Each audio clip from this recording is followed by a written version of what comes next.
The topic for tonight, as you've all been told, has to do with the contributions of Poland to stabilization in Afghanistan. Nearly everyone knows about the seriousness of the contributions which the Polish nation has made.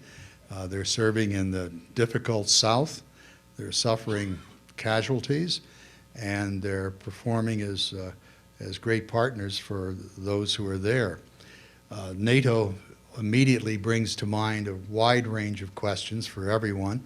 The expansion to the east, Poland, which does unsettle our Russian friends to some extent. There are questions of missile defense, and there are the general questions of the past of security in general, and there are the questions of moving out of area.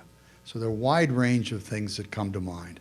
But the one which we're focusing upon primarily this evening is the contribution to Afghanistan. Ambassador Winid is more than prepared for this task and talking to an American audience. He went to Warsaw University. The Institute of History awarded him a master's degree based upon his thesis on the Crimean War. He, from the same institution, received his PhD.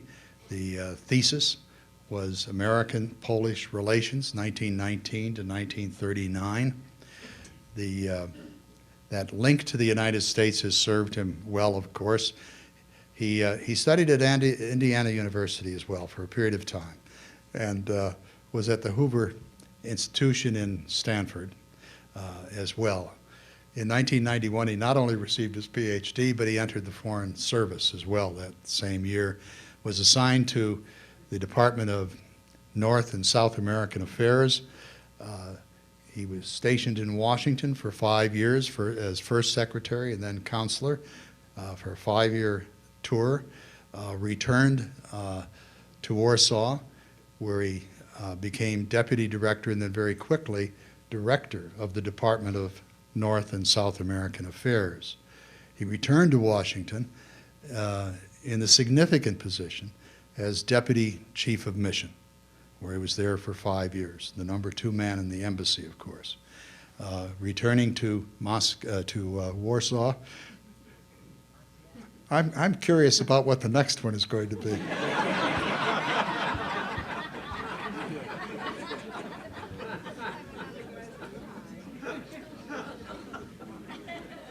But he returned as Undersecretary for International Relations in the Ministry of Defense.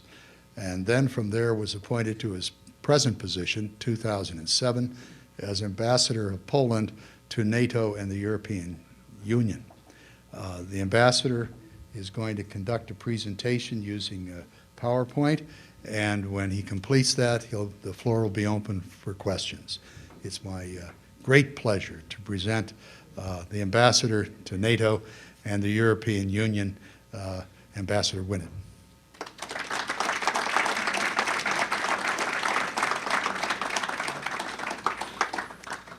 Thank you very much. Thanks for a great introduction.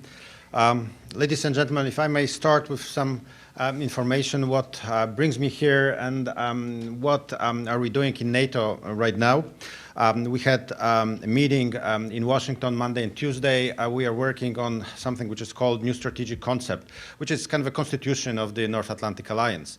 And such a constitution, strategic concept is prepared usually every 10 to 15 years. The previous one was written in 1999, and I don't have to just remember what had happened, 9/11, Afghanistan. So we need a new document which will be kind of a framework of our activity, and your former Secretary of State, Madeleine Albright, is leading the project. And the completion of it should be in November this year. So we had 2 days meetings in Washington.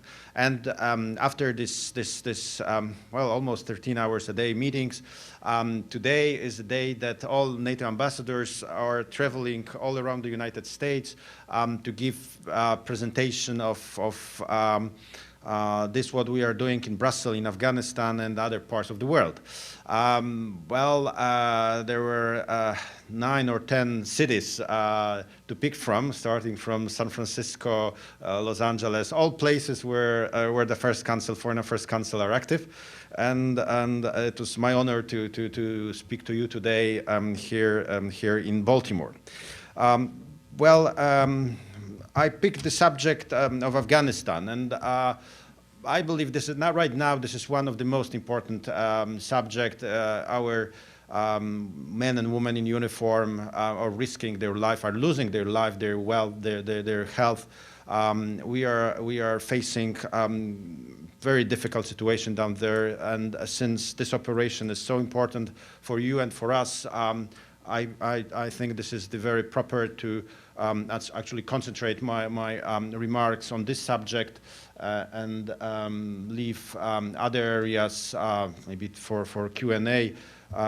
But this is the most pressing, and the most interesting subject. So what I would like to do is to give you a very short overview what we are doing down there. I will discuss the Polish troops' contribution, deployment of our forces, equipment which we are using, tasks and missions. Unfortunately, we have to talk about soldiers who gave their life in this struggle, and also I will try to present you what we are doing besides the military activity. The PRT, it is Provincial Reconstruction Team. This is our colleagues who are trying to rebuild this country, Afghanistan, after so many years of struggle, civil war against Soviets, and so on, and so on. We are present in Afghanistan actually since 2002. We went there almost together with your forces after the liberation or fall of the Taliban regime in Kabul. But initially the number of our troops down there was quite small, and the reason was that the main bulk of our forces were in Iraq. Where we were also together with you. We were controlling initially 5 provinces, and then 3 provinces, and finally 2 provinces. So after the stabilization in Iraq was increasing, then we were withdrawing forces from Iraq and redirecting them to Afghanistan. And you can see that the significance, the most significant difference was between 2006-2007, when from roughly 100 engineers, we went to almost 1,000 of regular troops in Afghanistan, and the number is growing now. Right now, we will have almost 3,000 troops down there. First, we were spread out through almost all Afghanistan. We have troops in the north, in the Mazar-i-Sharif, in the south, in the Kandahar, and in Bagram, Kabul, and in the east, in the provinces of Paktika, Paktia, and Ghazni. This was not the best idea. Logistically, this created tremendous problem when you are spread all around country with no easy access and communication problems, so on, so on. Quite quickly, we decided that it would make sense to consolidate in one province, and actually took responsibility for this province. And how NATO forces are operating, that Afghanistan is divided into 5 regional commands, and then in these regional commands there are different provinces, and usually 1 or 2 countries are responsible for supporting these provinces, controlling these provinces, fighting Taliban in these provinces. We decided that we will move all our forces to the province and the city of Ghazni. A few words about this nice place down there. Ghazni is a province roughly the same size as New Hampshire, and the capital is the city of Ghazni, which is roughly the size of, as my assistant wrote me, Savannah, Georgia. Well, I thought that Savannah, Georgia is not a good example, especially from the military point of view, because Kazimierz Puławski was killed down there. So, well, this is not a good comparison for Puławski and for our troops right now. Well, what is quite unique in this city is, and in the province, that Afghanistan is very much divided according to ethnic or national lines. There are several ethnic groups, and usually this or that group is dominating in this or that province. Well, Ghazni is very mixed. So we have Pashtuns, we have Tajiks, we have Turkmens, and we have Hazaras. There are different groups. They differ according to the religion, which is very important. Some of them are Shia, some of them are Sunni. Hazara were traditional enemies of Pashtuns, and as you know, Talibans are mostly Pashtun movement. So even during the Taliban rule, most of the Hazara were quite oppressed by the Talibans because of the ethnic and religious differences.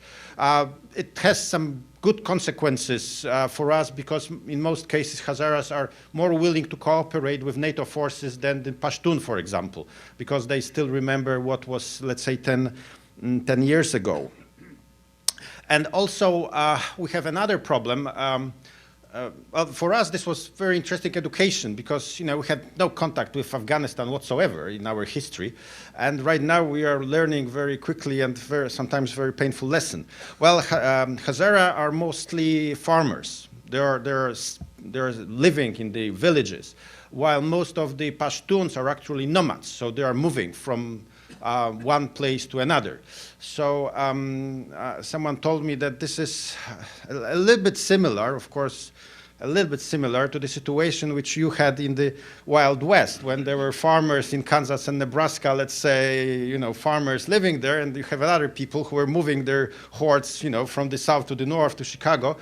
And this is why you have great movies, great Western movies with John Wayne, fighting this group or supporting this group or that group. Well, in Afghanistan, this is a little bit similar, but probably more violent and more difficult. You can also see a governor of the province, Osama, as we are calling him. He is a big friend of President Karzai. He's not from Ghazni. He's from Kandahar, which also has some implication for the situation in the city, because some of the population actually look at him as kind of a carpetbagger. But he is a governor, and we have to work with him. Well, he's our main partner. Couple of information about the geography. As I mentioned, Afghanistan is divided in our operation into 5 regional commands. So you have in the north, close to Uzbekistan and Tajikistan, this is Regional Command North, which is mostly governed by our German partners and German colleagues. So most of the German troops are in the north, actually all of the German troops are in the north. And this is the most peaceful area, because Tajiks and Uzbeks were fighting Talibans during the whole time. And this is the area where you can see actually development, you can see progress. And the capital of this northern area is not marked down, this is Mazar-e Sharif. Well, RC West is around Herat, close to Iran border. This is also quite peaceful area. I mean, in Afghanistan realities, mostly Spanish and Italian troops are there. So they are controlling the west.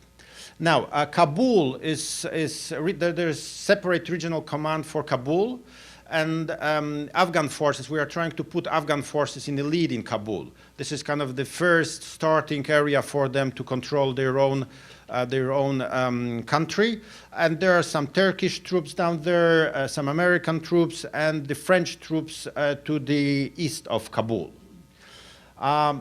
But again, when we are analyzing where are the incidents, where the fights are going on, this is mostly south and the east.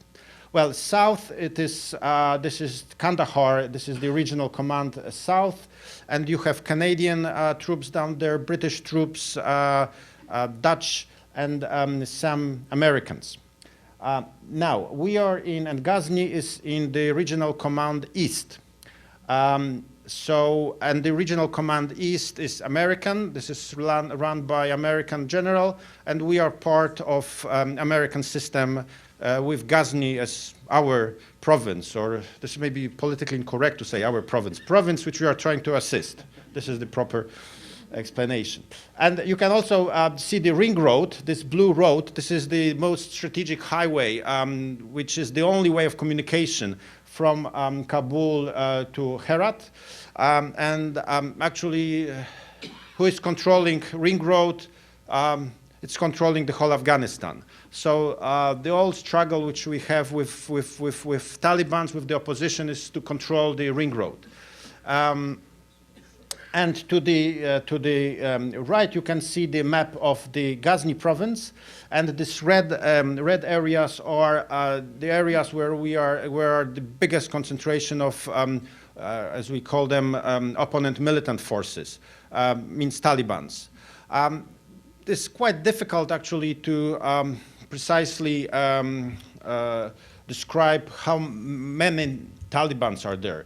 When we are talking Talibans, we are talking about very different groups, and this is definitely not united force. There are some local people who are fighting with the government. There are some criminal elements, very significant, traditionally important, from 19th centuries. The worst danger is coming from the foreign fighters, and kind of a cadre of Talibans who are actually coming mostly from Pakistan, who are training in Pakistan, and they are moving through our province to the south. Well, we have one luck that because of the climate, because of the land, we don't have in Ghazni massive narcotics production. This is mostly in the south. So Ghazni is used by drug dealers as a kind of communication routes to the south, moving from Pakistan some chemicals or some other stuff you need for cultivation of drugs.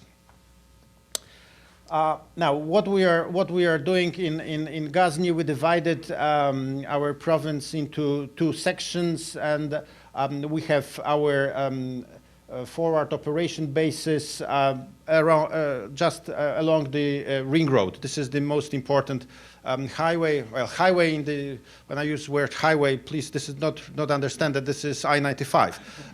This is a road, and well, I don't know how this will be on your map, but according to Afghan standard, this is a highway. We are trying to guard this highway, and especially make sure that we have freedom of movement, and all NATO and Afghan government troops and supply and people can go north to south, and also that there are no any points on this road run by Taliban or local bandits who will be just collecting money. Freedom of movement is the most important one, and this is what we are trying to achieve. As you see, we have in the province right now 2,600 troops, and there are also American contingent of about 800 troops, 1 battalion in the middle of the province, but this American troops are under our command, as we are in the American command on the when you look from the regional command structure. If I can give you some information also about other contributors to the operation in Afghanistan, we are on the 7th place. The biggest contribution is, of course, the United States, and you have roughly 70,000, 74,000 troops currently in Afghanistan.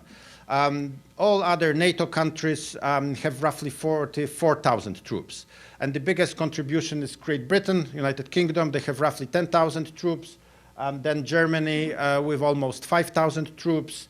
Then Canada, about 3,500, the same number with France and Italy, and we are with almost 3,000 on the 7th place. Then the Dutch with 2,500, Turkey mostly in Kabul, Romania in the south, and the last but not least is Iceland. They don't have army, so they have only civilians. But we very much appreciate our Icelandic colleagues. They're good partners in the alliance. Now, what I would like to very shortly present to you what we are using in Afghanistan, what we are using in this. It was as a title of my speech, Stabilization Operation. We are trying to provide our boys and girls in uniform the best equipment we can. It costs tremendous amount of money. We have problems, of course, with the budget of Ministry of Defense, which was completely redirected from other means, other projects, just to support our troops in Afghanistan, which, as I mentioned, cost a lot of resources. But well, this is necessity, and we are doing this. One of the most important equipment for all forces, for NATO or coalition forces in Afghanistan, are helicopters. We are using Russian-made helicopters, Mi-24, which is attack helicopter, and Mi-17, which is transport helicopter. We have originally, we had, well, the number is changing because some of them had some mechanical problems. This is extremely difficult environment to fly equipment, and the service is difficult. We just bought another 5 helicopters, so we will have together, we hope to have 15 of those always ready for combat. So this is the main way of communication, and when we are flying or someone is flying or supplying, I don't know, armaments, water, all food, all necessary equipment. Also, unfortunately, there is no any kind of airport in Ghazni. This is only very temporary place where helicopters could land, and we hope that in about a year from now we will build a landing strip, and we will have maybe not ideal, but airport facilities which will be able to, and even the small planes will be able to land there. Now, most of our duties are done using the heavy equipment, and on top you have our armored personnel carrier, Rosomak. We have almost 80 of these vehicles in Afghanistan. They give very good protection. So far, only one troop, one soldier was killed being in it. And we are also using American equipment. You see famous Humvees and MRAPs Cougars, which we received, we leased from the U.S. government, and we are discussing right now with your authorities, with the Pentagon, about leasing the next group of 30 of Cougars. Well, the small problem is that some of them were actually destroyed by the Taliban, by the mines, and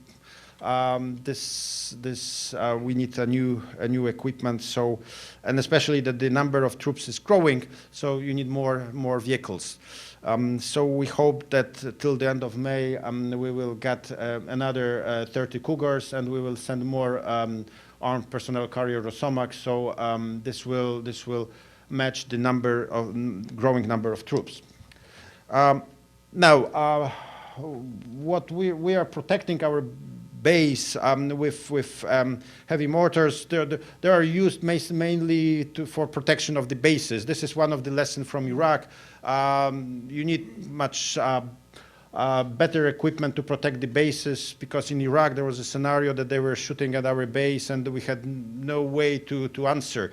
So now we sent to Afghanistan quite good radar system, and we can detect the direction of the shooters, and the heavy artillery is able to respond. So far, there was no operational use of this heavy equipment, which is quite dangerous also for the civilian population. So this is definitely not the first line of defense. Now, most of the equipment which is used by our soldiers is produced by Polish defense industry, and we are only importing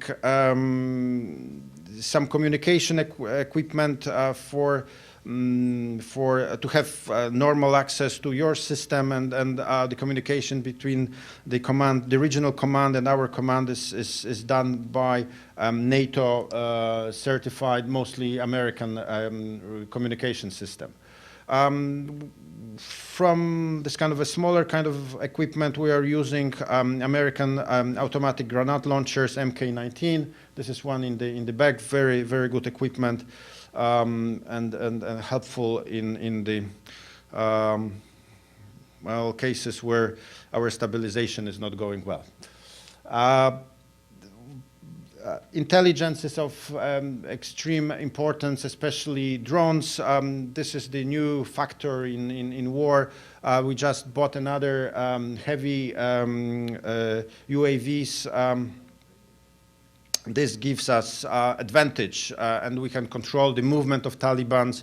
And there are different, of course, sizes of UAVs, different tasks. You can read in your newspaper quite often that American UAVs were able to neutralize some Taliban in Pakistan, for example. This is very good equipment, which gives us advantage, and we can eliminate some leaders and also patrol quite larger areas.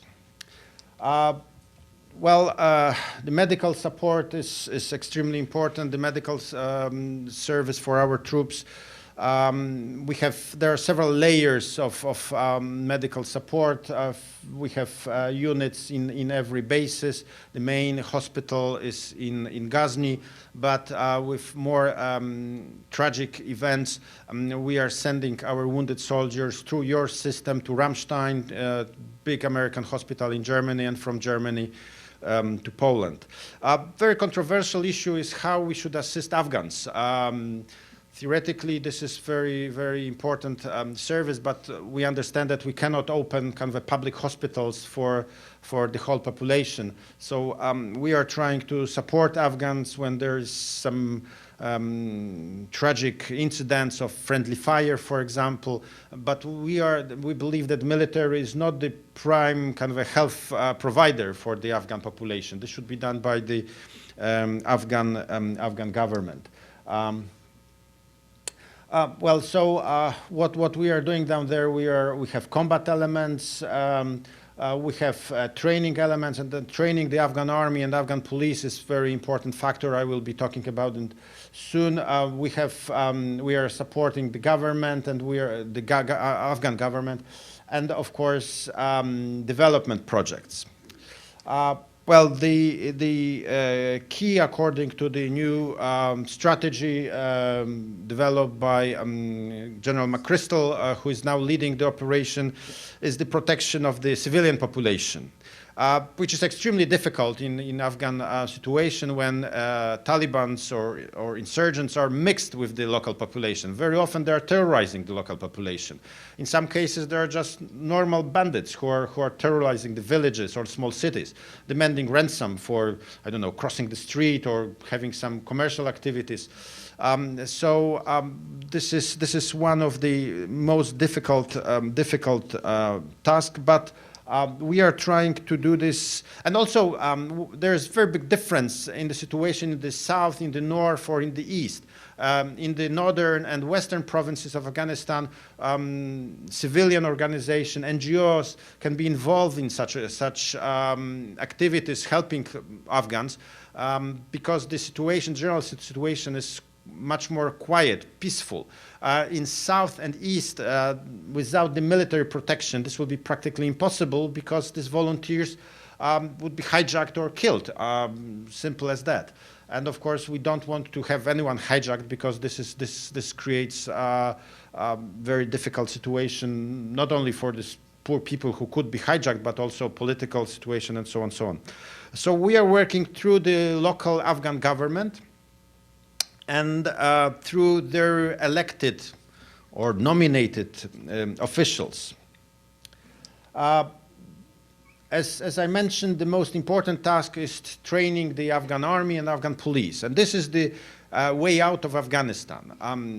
According to NATO documents, we should stay in Afghanistan only to the moment that the Afghans will be able to take care of themselves or to provide security for this country.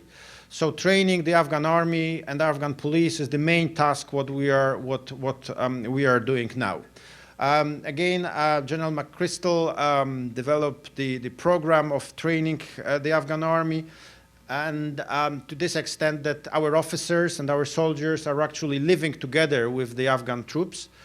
They are going together for patrols, and they are teaching them how to fight the Taliban, how to fight the opposition, how to clear the area from bandits. We have right now two Afghan battalions and different structure of Afghan police units. Now there's one quite difficult problem. This is the question how much we can trust Afghan units.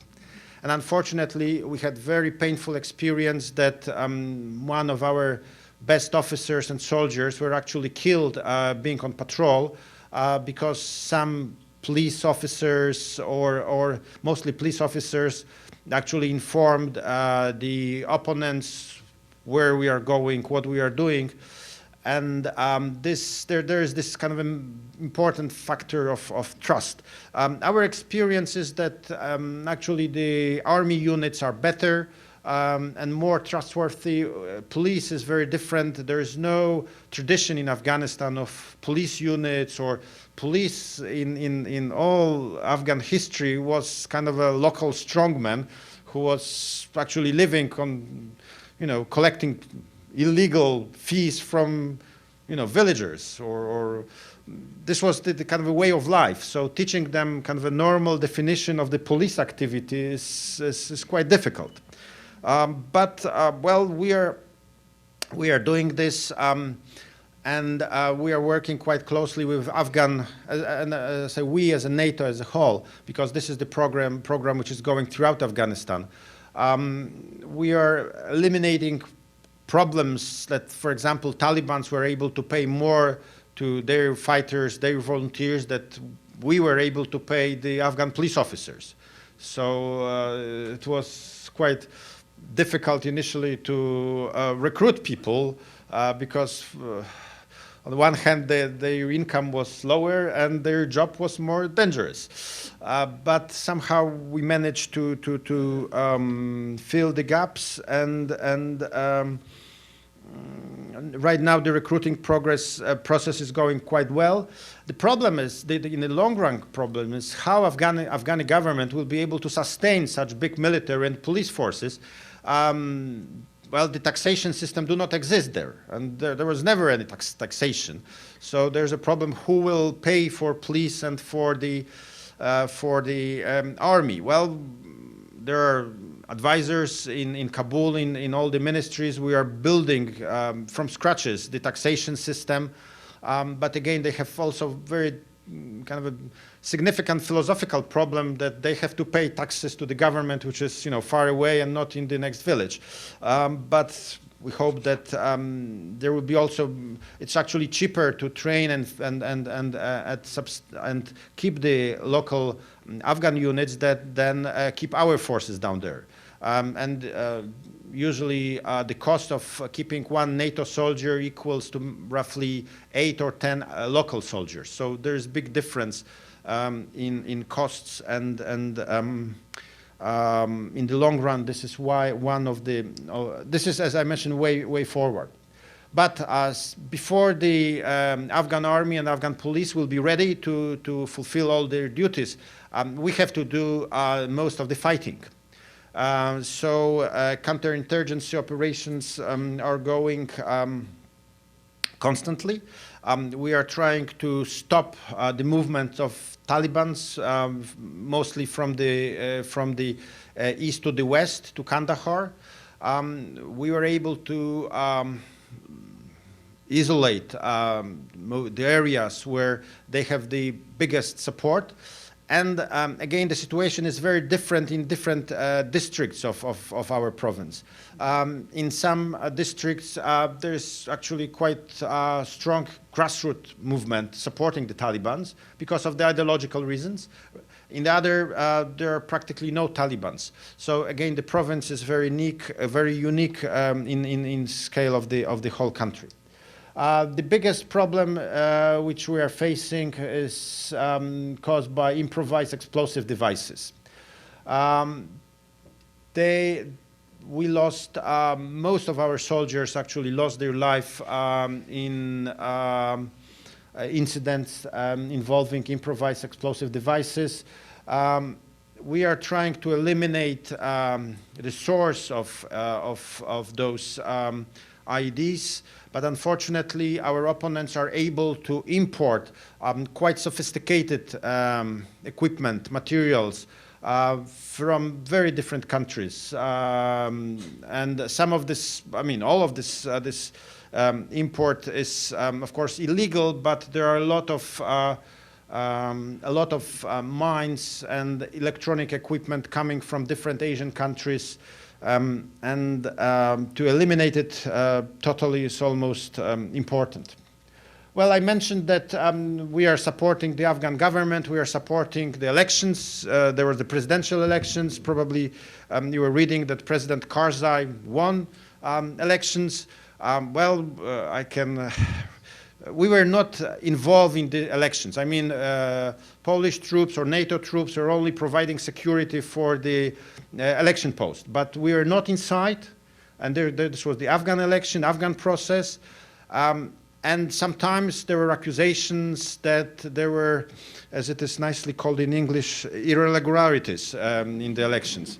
Well, unfortunately, some NGOs reported that the province of Ghazni was one of such a province that President Karzai received more votes than voters, in registered voters. But, well, you know, it happens not only in Afghanistan, it happens all over the world. So we were not interfering. Afghan government decided, the election committee decided that this was fair election. So we say very well.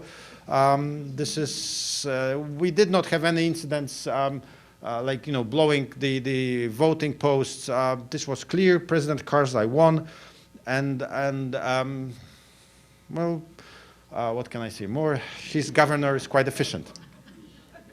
The very sad slide here, this is the list of Polish soldiers who paid the highest price in Afghanistan, and as you see, we lost 16 soldiers, and a large number was also wounded in action.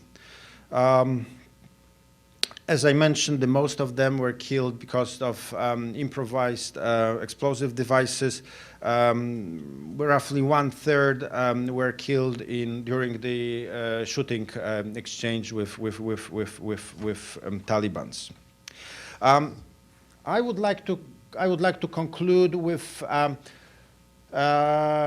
some information concerning the PRTs or our efforts to rebuild this province.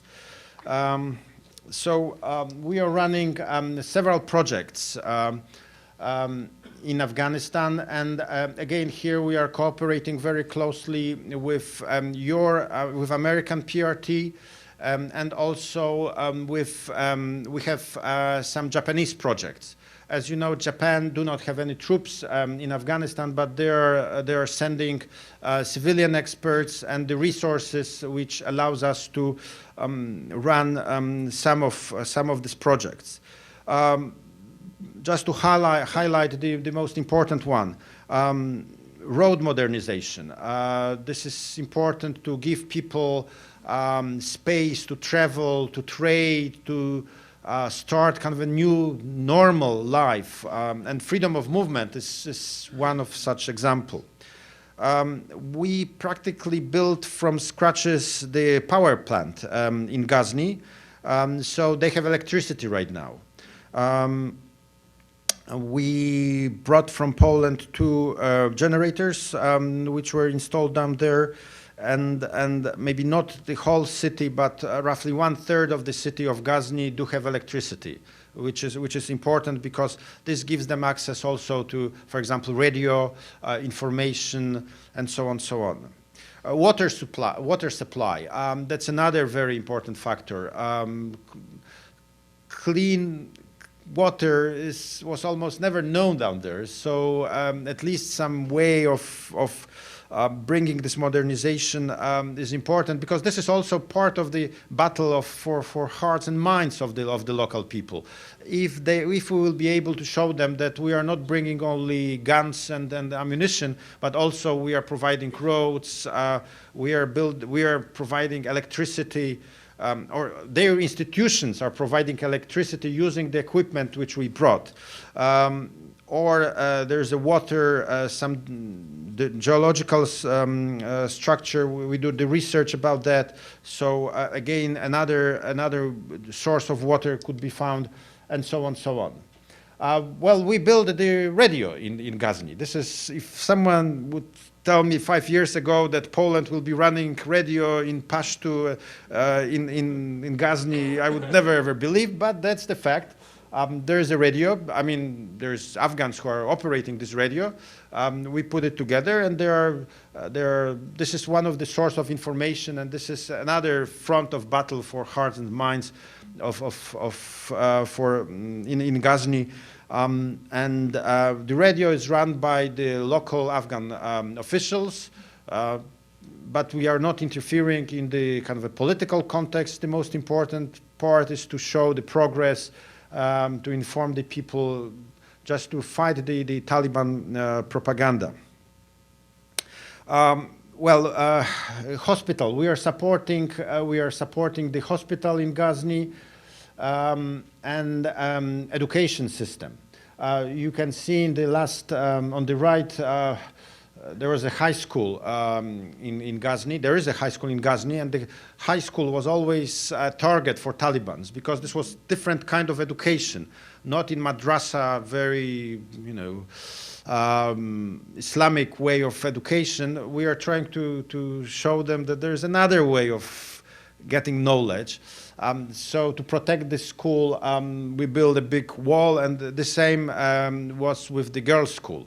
And this is even more dangerous because, according to Taliban ideology, girls should not be educated. For example, protection of teachers is also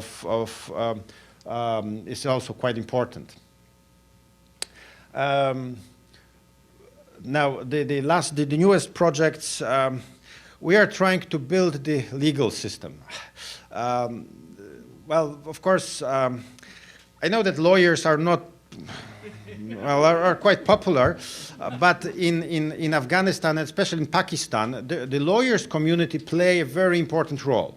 And especially in Pakistan, maybe you remember almost 2 years ago when there was the protest strike of lawyers, which actually forced down the junta in Pakistan, and this allowed them to go back to kind of a civil life. We have to support Afghans in building kind of a civil structure or social structure, and such professional group as lawyers is probably the best way to show them that there is a career, that there is a rule of law, that there's possibility to organize non-governmental organization. So this is why one of the first project was actually building a library, law library in Ghazni court, re-establish this court, and formed the Lawyers Union. And this organization is quite powerful. Also, they have respect in the community as such. So this is the best way for us to work with them. And also, they can provide some level of control of their own government, in the sense that this is not our position to criticize this and that official, Afghan official. But Afghans can do this freely because this is their country. So such organizations are extremely helpful. Of course, the bazaar or market in all Eastern countries are of great importance. So we practically rebuilt from scratches the bazaar. We renovated the bazaar in Ghazni. And also, as I mentioned, one of the newest project was the construction of park. And you can see this is the, we hope to build 5 of such park facilities in the province. Professional training for women, seminars on human rights, training journalists. This is another project which we are doing together with American and Japanese colleagues. Well, I would like to conclude with some photographs of visitors in our province. Here you see the former Secretary General of NATO, Jaap de Hoop Scheffer, visiting our troops in Ghazni. And the last photographs, this is General McChrystal, who spent with us Christmas. He was in Ghazni in one of our camp. So that's the main points. What we are doing down there. Of course, it's extremely difficult to present to you everything in 30 minutes, but so this was a very quick overview, but I will be more than happy. I understand we have some time for question and answer. So if there's anything I could give you some more information, I will be delighted.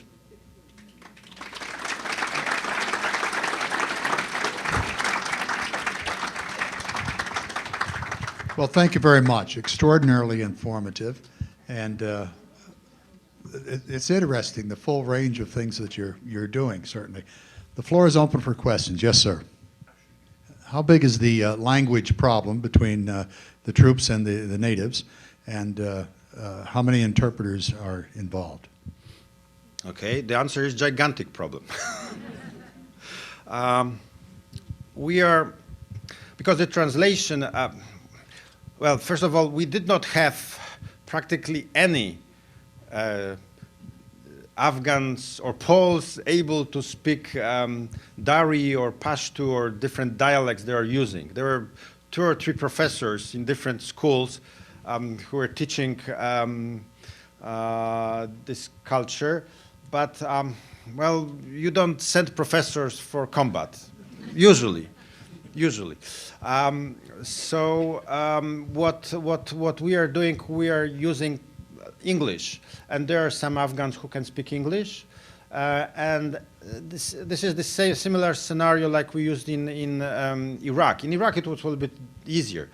So here we have translators from Dari into English, and most of our officers do speak English. So there's this kind of Dari, English, Polish. Well, the recent collapse of a Dutch government over participation in Afghanistan set a precedent of any kind for other countries. This is a very serious issue. I'm very glad that you mentioned that.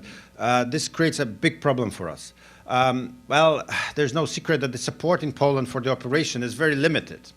I mean, less than 20% of population support it. Thanks God, this is not parliamentary decision to send troops abroad. This is a governmental decision according to the constitution. So for the government, it's easier. But the whole assumption of this operation was based on the idea together in, together out, that we are going together and we are living together. So this Dutch situation is extremely dangerous because this can be kind of the opening of Pandora box.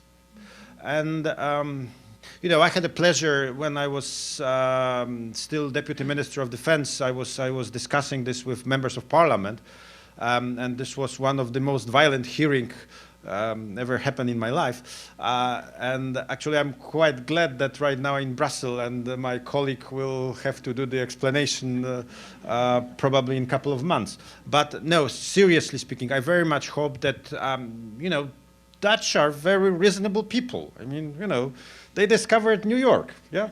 So I believe that, you know, in each and every society there are some extremist movements. Yeah, there are some populist movements. They are. In the United States, in Poland, in UK, you know, throughout the history. And I hope that there always was kind of a mainstream. And that, as I mentioned, Dutch are very reasonable people. And I hope that if they will have election, they will elect, you know, this kind of a mainstream parties, and they will continue in this or other form.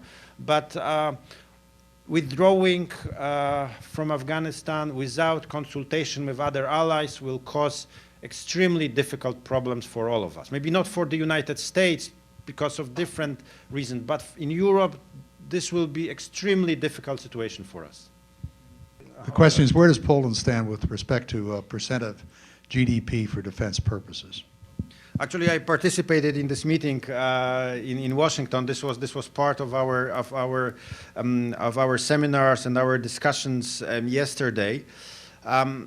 Well, you know, defense spending is very controversial, and it's when we have economic crisis, it's very easy to cut defense. I mean, it's easier to cut defense than education, for example, or other social projects. So I can only tell you that we at the Ministry of Defense, Ministry of Foreign Affairs, we are fighting for a bigger budget for defense purposes. We are spending roughly 1.95% of our GDP for defense. We can finance the operation in Afghanistan, but this is only because we limited or we freeze some modernization projects internally in Poland. So this is extremely difficult for us internally also. When we are cutting procurement, when we are cutting procurement, we immediately have problem with our defense industry, for example, with trade unions.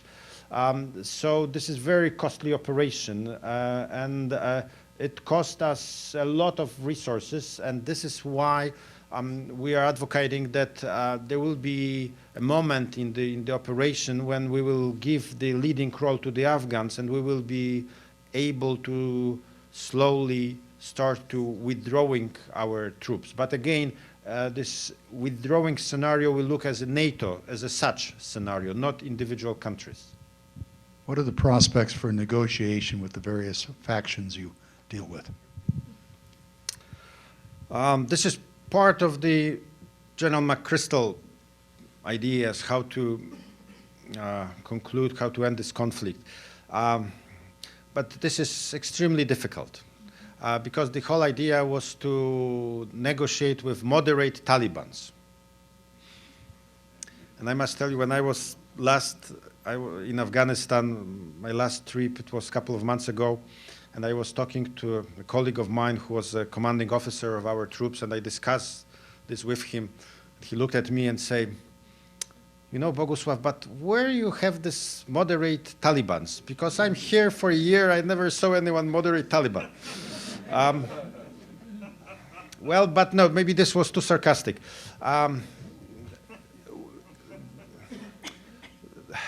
Well, this is the option. But again, with whom we should negotiate? With Mullah Omar, the Taliban ruler of Afghanistan before 2001?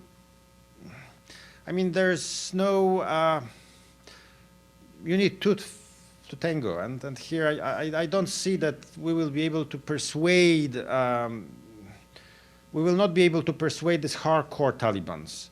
but these hardcore Taliban can actually terrorize the others or kill them. So this will be extremely difficult process. This is definitely, we should do that. And the leadership here should be, this should be done not by us, but by President Karzai, because this is his country. So he should talk to his opposition. And maybe he will be more successful than we are. What's the risk of an unstable Afghanistan, exacerbating instability in Pakistan? Very serious. And please remember that Pakistan possesses atomic weapons. So this is not a joke anymore. And they don't have the means to, they don't have proper rockets technology, means of delivery these atomic bombs, but they have. I mean, they have the bombs. The problem is that Pashtuns, the kind of a core of Pashtun ethnic group is kind of a base for Taliban, and they're on both sides of the border. And how the border was created by the Brits, actually, in the 19th century. This is Durand Line, which was created completely artificial by this British general who was trying to conquer Afghanistan. So both sides actually do not recognize this border. And the whole idea of the border was that the Pashtuns have freedom of movement, so they can cross the border without any control, taxes, duties, whatsoever. So when you have Taliban Pashtuns in Afghanistan, you have also them in Pakistan. Most of them are actually concentrated in the western provinces of Pakistan. This will be quite unlikely that they will be able to dominate the whole Pakistan, but we can see quite easily that, for example, Balochistan, which is in the southern part of Pakistan, will also revolt. And we can face it's possibility that there will be kind of a civil war also. And civil war in Pakistan is not that nice perspective, knowing that they have nukes. So we are supporting the stable central government in Pakistan. If I may, just last word, I brought some materials and I will give it to, maybe to you about, we made a publication about the Polish American military traditions, starting from actually your revolution and then through all the wars which we participated. And the book I'll give, and also some brochures about the Polish military. So I hope this will be a nice token. Very nice of you. And also, if I can, also to the organization, but of course it would be a very nice place in the chairman's office, my ambassadorial flag. Oh, that's very kind. Thanks so much.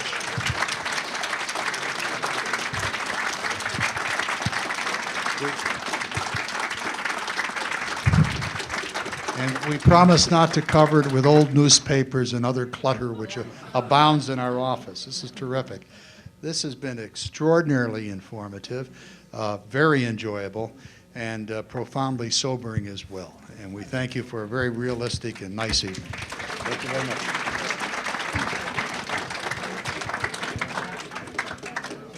Thanks so much. Thank you.